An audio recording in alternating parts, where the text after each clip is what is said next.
Hello friend, मैं आपका दोस्त कुमार और एक और इंटरेस्टिंग टॉपिक लेके आया हूँ जो कि होने वाला है Apache RTR 164V special edition का रिव्यू मैं आपको अपनी बाइक पे ही दूंगा क्योंकि मेरी बाइक को 6000 किलोमीटर हो चुके हैं और 3 सर्विस हो चुकी है उनकी। और मैं आपको सर्विस का खर्चा भी बताऊंगा और इसमें नेगेटिव पॉइंट भी बताऊंगा और पॉजिटिव पॉइंट भी बताऊंगा आपको कि मेरे को 6000 किलोमीटर चलाने के बाद मुझे इस बाइक में क्या क्या नुकसान उठाना पड़ा है और क्या नहीं उठाना पड़ा है, वो भी मैं आपको ज़रूर बताऊंगा। तो आप बने रहिए इस वीडियो में, स्टे ट्यून्ड। और गाइस, आपसे एक अनुरोध है, अगर आपको मेरी वीडियो का कोई भी कंटेंट, कोई भी मॉडिफिकेशन या फिर कोई भी ऐसी बात आपको पसंद आती हो तो प्लीज़ आप लाइक, शेयर और सब्सक्राइब करना ना भूलें। ऐसे ही मैं आगे आपके लिए अच्छे कंटेंट लेके आता रहूँगा और अच्छी मॉडिफिकेशन लेके आता रहूँगा। सो लाइक शेयर करना ना भूलें। सो गाइस, आप ये देख सकते हैं, ये स्पेशल एडिशन है अपाची RTR 164V का। आप इसका वॉक अराउंड ले सकते हैं। ये प्लीज़ आप इस मॉडिफिकेशन के ऊपर मत जाइएगा, ये मॉडिफिकेशन मैंने अलग से करवाई है। So forget this modification. मैं आपको इसका रिव्यू दूंगा, बट उससे पहले आप इसको देख लीजिए। और गाइस, इसमें 2 कलर थे, जिसमें ब्लैक में था और वाइट में था। ये वाइट पर्ल वाइट है और एक ब्लैक में जो थी वो थी ब्लैक ग्लॉसी कलर। तो आप ये देख सकते हैं, इसमें 2 कलर थे उस टाइम और ये बहुत ही बेहतरीन कलर है, आप देख सकते हैं। और ये काफ़ी डिमांडिंग भी है और अब ये बहुत जनों के पास ये कलर है भी। सो गाइज़, इसमें कुछ एडवांटेज भी है, कुछ डिसएडवांटेज भी हैं। मैं आपको प्रॉपर इसके बारे में बताऊंगा। तो पहले डिसएडवांटेज की बात कर लेते हैं। जो सबसे बड़ा डिसएडवांटेज है इसमें, ये इसका ये जो टायर है, जो सेक्शन टायर है, जो फ्रंट का जो सेक्शन टायर है वो बहुत छोटा है। ये 90-90-17 का है। कंपनी को इसको 100 सेक्शन का दे देना चाहिए था, ताकि कभी भी आप टूरिंग करते हैं या डेली बेस में यूज़ करते हैं तो ये जो 90 सेक्शन का जो टायर है वो थोड़ा सा स्लिपरी टायर है, ये स्लिप करने का पूरा चांसेस रहता है इसमें। तो अगर ये 100 का दे देते तो बेहतर रहता और बेहतर पकड़ रहती। और गाइस, अगर मैं सेकंड डिसएडवांटेज की बात करूं तो ये जो ब्रेकिंग है, ये अगर आप इसको बरसात के टाइम पे, अगर अपनी कंपैटिबिलिटी के हिसाब से अगर इसको 1 पे कर देंगे और बारिश का टाइम होगा और आप लगा के देखेंगे तो ये लगेगा नहीं, ये बहुत कम लगेगा। इस प्रॉब्लम को मैंने इंजीनियर से भी बात करा था सर्विस सेंटर में जाके, तो उन्होंने ये बोला था कि ये जो पार्ट होता है, इस पे पानी चले जाने के कारण क्या होता है कि ABS थोड़ा कम लगता है बरसात के टाइम पे। तो ये तो बहुत दिक्कत वाली बात है। बरसात तो होती ही रहती है दिल्ली में, तो अगर ये चीज़ उस समय पे काम नहीं करेगी तो फिर बहुत दिक्कत वाली बात है ये। और जो थर्ड इसका जो डिसएडवांटेज है वो ये चेन है। ये चेन कभी भी आप जब टूरिंग करते हैं उस दौरान पे ये क्या होती है, चेन बिल्कुल टाइट हो जाती है। अगर आप पिलियन पीछे बैठा हुआ है और आप टूरिंग कर रहे हैं तो ये चेन बिल्कुल टाइट हो जाएगी। अगर हाँ, आपके पास लुब्रिकेंट है तो आप उसमें डाल सकते हैं तो ये चेन नॉर्मल हो जाएगी। ये मुझे सर्विस सेंटर पे जाके पता चला, मुझे भी नहीं पता था इसके बारे में। ये चेन हो क्यों गई टाइट, इतनी टाइट हो गई थी कि ये जो पीछे का जो रेडियल टायर है वो घूम ही नहीं रहा था, बहुत कम घूम रहा था। तो उसमें क्या होता है कि आपका पेट्रोल ज़्यादा लगता है, तो ये भी एक डिसएडवांटेज है। इसके बारे में कंपनी को सोचना चाहिए। और गाइज़, अगर मैं अगले डिसएडवांटेज की बात करूं तो ये जो आप देख रहे हैं इसके बीच में जो ये गैप है ये बहुत कम है। अगर आप किसी गली में चले जाते हैं और अगर उस गली से आपको अगर वापस मुड़ना है तो ये कम से कम 3-4 बार इसको आगे पीछे करना पड़ता है, तब ये जाके उस गली से बाहर निकलती है। ये बहुत ही बड़ा डिसएडवांटेज है इसका। पता नहीं दूसरों ने ये एज्यूम करा है या महसूस किया है कि नहीं किया, पर मैं आपको इस बारे में बताना चाहता हूँ कि अगर हम छोटी सी गली में भी चले जाते हैं और उसको बाहर निकालना होता है तो आगे पीछे बहुत करना पड़ता है। ये पूरी मुड़ती नहीं है ढंग से। अगर मैं आपको पास जाके और दिखाऊं तो ये देखिए आप, ये बस इतना ही है जितना ये दे रखा है ये। और गाइज़ अगर मैं अगला डिसएडवांटेज की बात करूं तो आगे तो एबीएस दे रखा है कंपनी ने, पर पीछे भी देना चाहिए था ताकि ब्रेकिंग पावर और भी अच्छी हो जाती एबीएस देने से। ये एबीएस नहीं दिया तो ये थोड़ी सी कमी लगी मुझे। ये मैं डिसएडवांटेज में ही गिनूँगा। और आइए गाइज़ मैं आपको इसके मीटर कंसोल की तरफ ले चलता हूँ। ये देखिए गाइज़, ये जो average speed 27 kilometre per hour ये जो लिखा हुआ आ रहा है, ये क्या होता है कि लॉन्ग रूट पे ना मैंने ये नोटिस किया है कि ये गायब हो जाता है, और जब आप रोकेंगे और इग्निशन ऑन ऑफ करेंगे तो ये वापस आ जाएगा। ये मेरे दिमाग से निकल गया। 3 सर्विस करा चुका हूँ, बट मैं इंजीनियर को ये बताना भूल गया कि ये ऐसा भी होता है मेरे साथ में। ये क्यों होता है, किस लिए होता है, इसको मैं ज़रूर सॉर्ट आउट करवाऊँगा वहाँ से। और गाइज़ आप देख चुके हैं मैं इसको 7000 चला चुका हूँ और बहुत अच्छा एक्सपीरियंस है इसका। और दिखाना चाहूँगा आपको टॉप स्पीड इसकी ये है। मैंने इससे ऊपर कभी इसको भगाया नहीं, ये भी मैंने इसको लॉन्ग रूट पे भगाया था। और मैंने ज़्यादा इसीलिए नहीं भगाया क्योंकि देखिए कंट्रोलिंग होना बहुत ज़रूरी है। हाथ में अगर आपके कंट्रोल रहेगी गाड़ी तो वो ठीक रहेगा, क्योंकि इतना मेरे कंट्रोलिंग में था। अगर मैं ज़्यादा ऊपर लेके जाता तो शायद वो मेरे कंट्रोलिंग के बाहर था। गाड़ी भागती तो अच्छा है, बट मैंने इसको भगाया नहीं।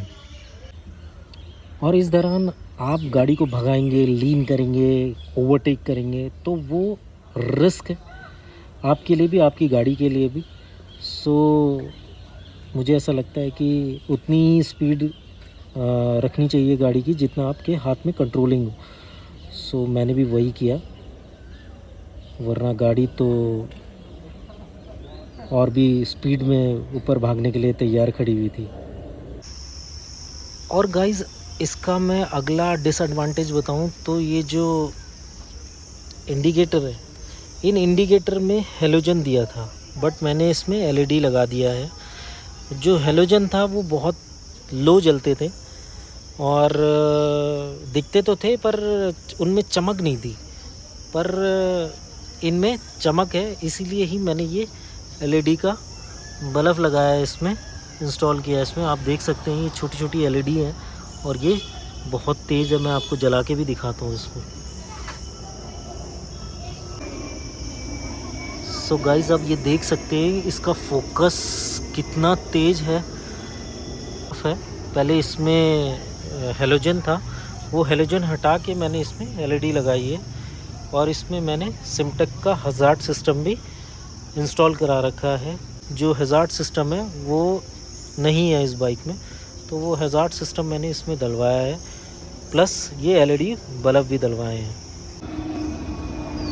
और गाइज़ अगर मैं इसकी एडवांटेज की बात करूं तो सबसे बड़ा एडवांटेज जो है वो ये DRL है, जो आप देख सकते हैं। जो आगे ये जल रहे हैं, ये दिन में भी जलते हैं, ये रात में भी जलते हैं।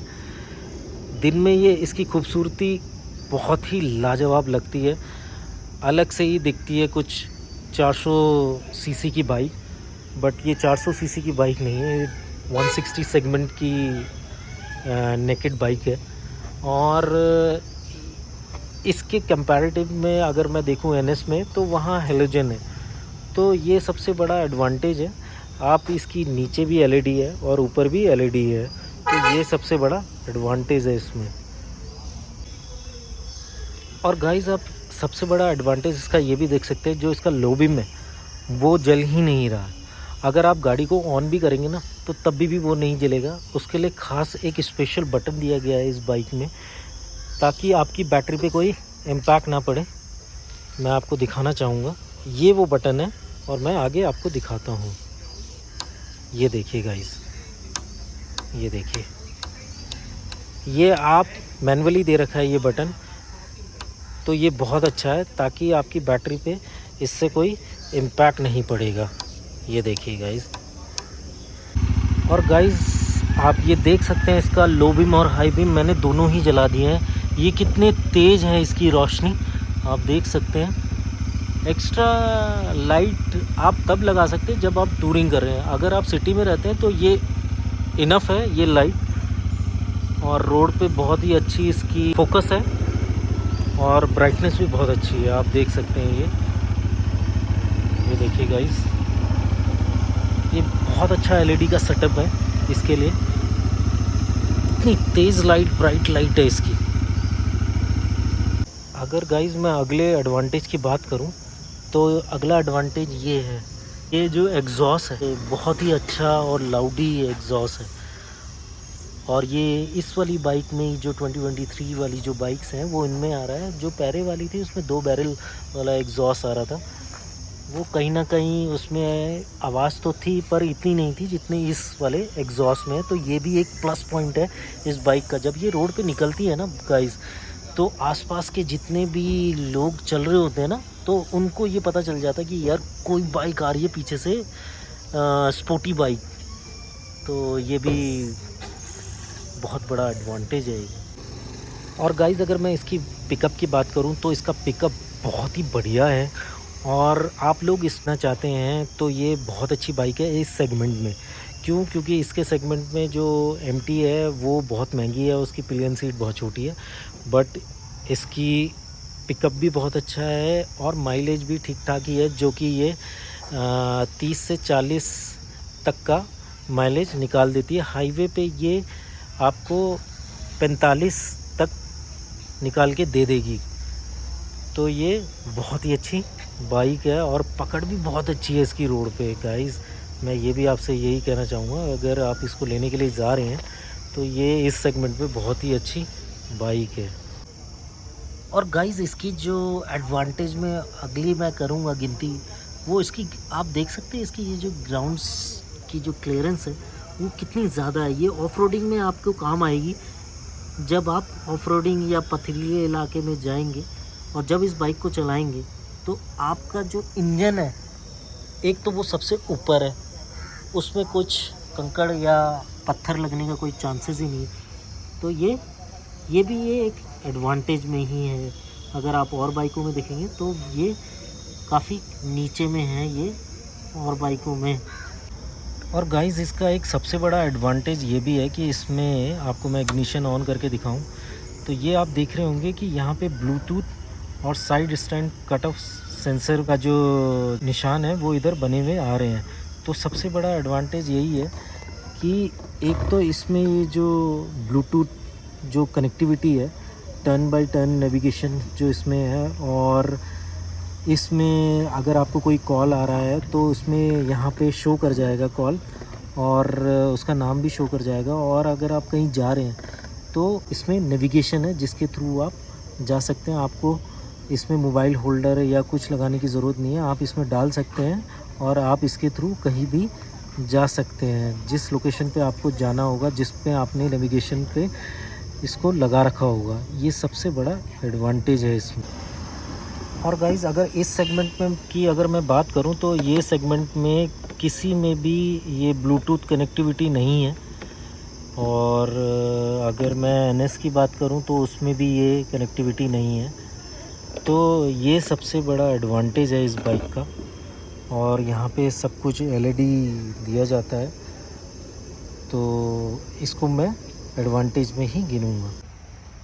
और गाइज़ मैं यही कहना चाहूँगा, जब से मैंने ये बाइक ली है मैंने 3 सर्विस भी कराई हैं, तो वो 3 सर्विस 1000 के अंदर उसकी कॉस्ट आई थी, जिसमें इंजन ऑयल था, चेन लुब्रिकेंट था और बाकी लेबर चार्ज था। वो 800-900 रुपये में मेरा ये 3 बार की जो सर्विस है वो इतना ही कॉस्ट आया, ज़्यादा कॉस्ट नहीं पड़ी है मुझे। कहते हैं कि जितनी भी हैवी बाइकें होती हैं उसके कॉस्ट ज़्यादा पड़ती है, पर मुझे इतना नहीं पड़ा। मुझे लग रहा था कि इसका कॉस्ट ज़्यादा बैठेगा सर्विस का, बट इतना नहीं बैठा। और अगर आप इसको मेंटेन करके रखेंगे, टाइम टू टाइम सर्विस देंगे, तो ये अच्छा परफॉर्मेंस भी देगी। सर्विस को निगलेक्ट नहीं करना चाहिए।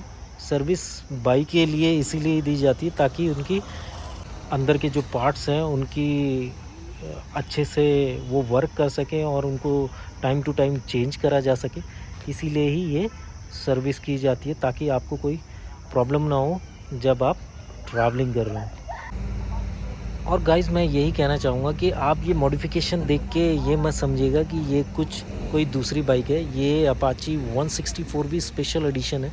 ये जो एक्सेसरीज़ है वो मैंने बाहर से परचेज़ करके इसमें इंस्टॉल कराया। अगर आप भी इंस्टॉल कराना चाहते हैं तो मुझसे कमेंट्स बॉक्स में पूछ सकते हैं कि मैंने ये चीज़ें कहाँ से ख़रीदी है और कितने में ख़रीदी है। मैं आपका जवाब ज़रूर दूँगा। और आपको कुछ भी अच्छा लगा हो मेरी इस वीडियो में तो प्लीज़ आप कमेंट ज़रूर कीजिएगा। और गाइस मैंने इससे लॉन्ग टूरिंग भी करी है, और अभी हाल ही में ही मैं दिल्ली टू देहरादून होके आया हूँ, जो कि 264 किलोमीटर है दिल्ली से।